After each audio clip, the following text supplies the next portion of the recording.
আজকে করব ডিমের ভুজিয়া করে ভাপা। এইভাবে ভাপা যে যে খাওনি একবার করে খাবে। দিয়ে দিলাম নুন।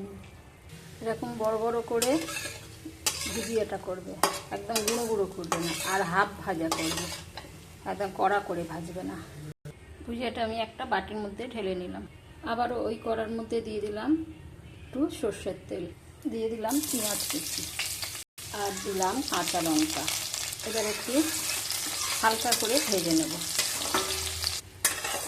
পেঁয়াজটা হালকা করে ভাজা হয়ে গেছে। এবার দেবো আমি টমেটো। এটা জাস্ট কাঁচা গন্ধ চলে যাওয়ার জন্য দিলাম। এবার দেবো ক্যাপসিকাম।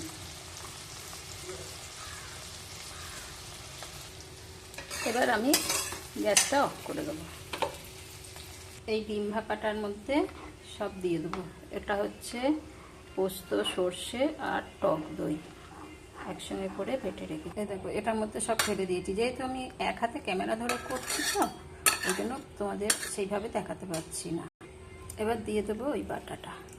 এবার আমি ভালো করে মিক্সড করব। নুন আর দেবো না, নুন আমার ডিমে দেওয়া আছে, টমেটোতে দেওয়া আছে, আর নুন দেবো না।